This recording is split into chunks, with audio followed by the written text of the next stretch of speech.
एमसीसीमा सत्ता साझेदार दलहरूबीच नै कुरा नमिलेपछि संसद बैठक अन्तिम समयमा सूचना टाँसेर स्थगित भएको छ। सरकारको आग्रहमा संसद बैठक भोलिसम्मका लागि स्थगित गरिएको संसद सचिवालयले जनाएको छ।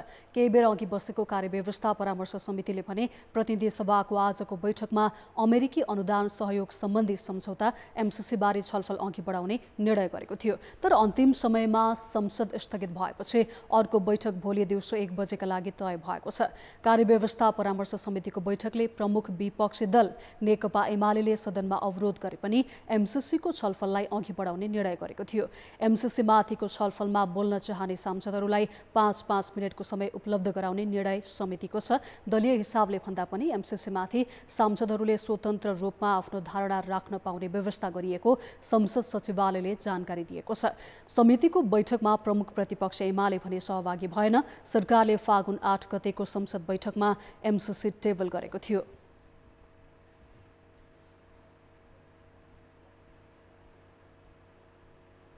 यस विषयमा थप जानकारी दिन हाम्रा सहकर्मी दीपक आचार्य हाम्रो प्रत्यक्ष सम्पर्कमा छन्। दीपकजी, संसद बैठक अन्तिम समयमा किन स्थगित भयो? एमसीसीको विषयमा जो सैद्धान्तिक छलफल आज संसदमा गर्ने भनिएको थियो र त्यसैका लागि आज 1 बजेका लागि संसद बैठक बोलाइएको थियो, त्यो सैद्धान्तिक छलफलमा का लागि समय निर्धारण गर्ने, कार्यव्यवस्थालाई अगाडि बढाउने भनेर पनि निर्णय गरिसकेको अवस्थामा खास गरी सत्तारूढ गठबन्धन दलभित्रै अझै पनि सहमति गर्न सकिन्छ कि भन्ने तर्फमा छलफल केन्द्रित रहेको हुँदा आज बिहान मात्रै सिंहदरबारमा नेपाली काङ्ग्रेस बाहेक सत्ता गठबन्धन दलभित्रको छलफल र त्यस लगत्तै नेकपा माओवादी केन्द्रका अध्यक्ष पुष्पकमल दाहाल र प्रधानमन्त्री शेरबहादुर देउवाबीच बालुवाटारमा भएको छलफलमा पनि यो विषयमा चाहिँ कसरी अगाडि बढ्न सक्ने, कसरी अरू थप सहमति जुटाउन सकिन्छ भन्ने विषयमा छलफल भएको र खास गरी दाहालको सचिवालयका अनुसार चाहिँ अझ केही समय यसलाई चाहिँ रोकेर प्रक्रियामा लैजाने विषयमा चाहिँ प्रधानमन्त्रीलाई आग्रह गरेको र उनले अस्वीकार गरेको भन्ने आएको थियो। यद्यपि अहिले प्रधानमन्त्रीको विशेष आग्रहमा संसद बैठक चाहिँ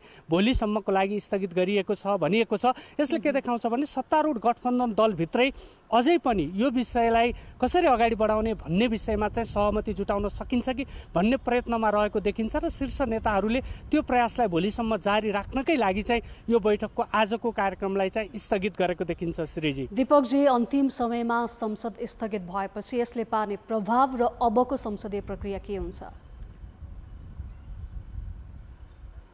खास गरी आज संसद अगाडि बसेको कार्यव्यवस्था परामर्श समितिको बैठकलाई पनि विशेष चासोका साथ हेरिएको थियो। दलहरूले चाहिँ यो विषयमा चाहिँ अगाडि बढ्ने विषयमा कसरी धारणा राख्छन् आफ्नो र सभामुखले यसलाई चाहिँ सदनमा प्रवेश गराउँदाखेरि त्यहाँभित्रको यो प्रक्रियालाई चाहिँ सैद्धान्तिक छलफलमा खास गरी प्रमुख विपक्षी दल चाहिँ आन्दोलनमै रहेको अवस्था अथवा अवरोधमै रहेको अवस्था सदनभित्र र सत्तारूढ गठबन्धन दलभित्रैका सांसदहरू समेत यसको विपक्षमा उभिएको अवस्थामा कसरी बढ्छ भनेर चासोका साथ हेरिएको थियो। यद्यपि त्यहाँ सहमति भइसकेपछि यो सैद्धान्तिक छलफलमा अगाडि बढ्ने कुरा लगभग पक्का-पक्की भएको थियो। तर अन्तिम समयमा आएर सहमतिको लागि भनेर जसरी प्रधानमन्त्रीले विशेष अनुरोधमा स्थगित गरिएको भनिएको छ, यसलाई अब दुईवटै पाटाबाट हेर्न सकिन्छ। अझै पनि सत्तारूढ गठबन्धन भित्रैबाट यसलाई सहमतिको प्रयास गर्न सकिन्छ कि भन्ने प्रधानमन्त्रीको प्रयासको रूपमा पनि हेर्न सकिन्छ भने अहिले नै सरकारले प्रस्तुत गरेको प्रस्तावमाथि बहुमत नपुग्ने अवस्था आउँदा यसले चाहिँ सरकार नै अल्पमतमा रहेको सन्देशसम्म जान सक्ने अवस्था चाहिँ देखिन्छ। त्यसकारण पनि यो विषयमा साँच्चीकै सरकारले ल्याएको प्रस्तावमाथि चाहिँ बहुमत जुटाउन नसक्ने अवस्था बन्यो भने सरकारलाई नै अप्ठ्यारो पर्ने स्थिति समेत आउन सक्छ। त्यो भएर यस्ता खालका असरहरूलाई चाहिँ मिनिमाइज गर्न सकिन्छ अथवा यसलाई चाहिँ सुरक्षित अवतरणको कुनै बाटो खोज्न सकिन्छ कि भन्ने ध्येयका साथ चाहिँ यसलाई रोकेको देखिन्छ।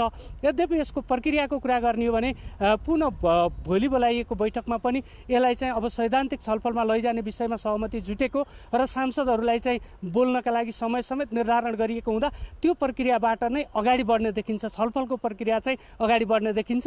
यसको अब यसलाई स्वीकार्ने अस्वीकार गर्ने अथवा सदनबाट पास हुने नहुने भन्ने विषय चाहिँ यसको अन्तिममा भोटिङमा पुगेपछि अन्तिममा निर्णयार्थ प्रस्तुत गरेपछि मात्रै टुङ्गो लाग्ने विषय भयो। श्रीजी, दीपकजी, आजै कार्यव्यवस्था परामर्श समितिको बैठक पनि बसेको थियो।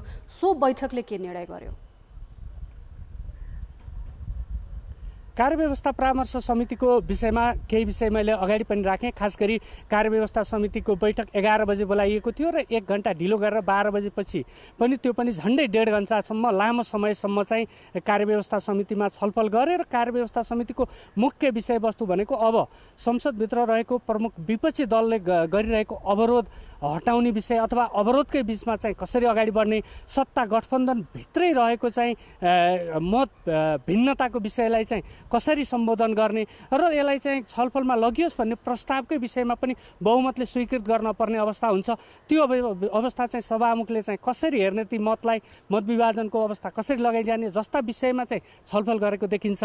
यद्यपि कार्यव्यवस्था समितिले एमसिसीलाई सैद्धान्तिक छलफलको विषयमा चाहिँ अगाडि बढाउने भनेर समय निर्धारण जुन गर्यो त्यसको चाहिँ यो नै प्रमुख पाटो रह्यो श्रीजी आजको बैठकमा। धन्यवाद। उहाँ हुनुहुन्थ्यो हाम्रा संवाददाता दीपक आचार्य। सूचना टाँसेर आजको संसद बैठक स्थगित गरिएको छ, यस विषयमा जानकारी दिँदै